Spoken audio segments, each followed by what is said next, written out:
আসসালামু আলাইকুম। কেমন আছেন সবাই? আশা করছি ভালো আছেন। আজ এই ভিডিও টিউটোরিয়ালটিতে আমি আপনাদেরকে দেখাবো কিভাবে আপনি আপনার ওয়েবমেইল অ্যাকাউন্টের কোটা বাড়াবেন অথবা কমাবেন আপনার cPanel থেকে। এজন্য প্রথমে cPanel অ্যাকাউন্টে লগইন করবেন। এখানের ইমেইল সেকশনের ইমেইল অ্যাকাউন্টস অপশনটিতে যাবেন। এখানে আপনার যতগুলো ইমেইল অ্যাকাউন্ট ক্রিয়েট করা আছে সেগুলো এখানে দেখাবে। যেই অ্যাকাউন্টটির কোটা চেঞ্জ করতে চাচ্ছেন সেই অ্যাকাউন্টটির ম্যানেজ বাটনে ক্লিক করতে হবে। ধরুন আমি এই অ্যাকাউন্টটির কোটা চেঞ্জ করতে চাচ্ছি, তো এই অ্যাকাউন্টের ম্যানেজ বাটনে আমি ক্লিক করব।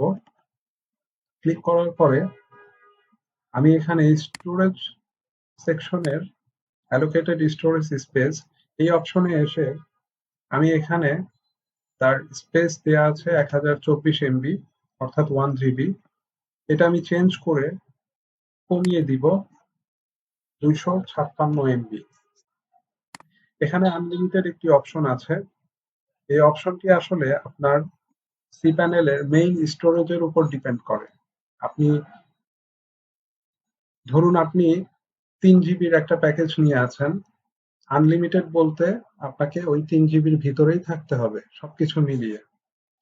যাই হোক, আমি 256 এমবি দিয়ে দিচ্ছি এই অ্যাকাউন্টের জন্য। দিয়ে আমি নিচে আপডেট ইমেল সেটিংসে ক্লিক করব। ক্লিক করার পরে আমি দেখতে পাবো আমার অ্যালোকেটেড স্পেস 1 GB থেকে এখন 256 এমবি হয়ে গেছে। সো আজ এতটুকুই। আশা করি বুঝতে পেরেছেন। ডোমেইন হোস্টিং এবং ওয়েব ডেভেলপমেন্ট সম্পর্কিত যে কোনো তথ্যের জন্য আমাদের ওয়েবসাইটটি ভিজিট করুন। প্রয়োজনে আমাদের সেলসের নম্বরটিতে কল করুন। এতক্ষণ এই ভিডিওটি দেখার জন্য এবং আমাদের সাথে থাকার জন্য আপনাকে অসংখ্য ধন্যবাদ।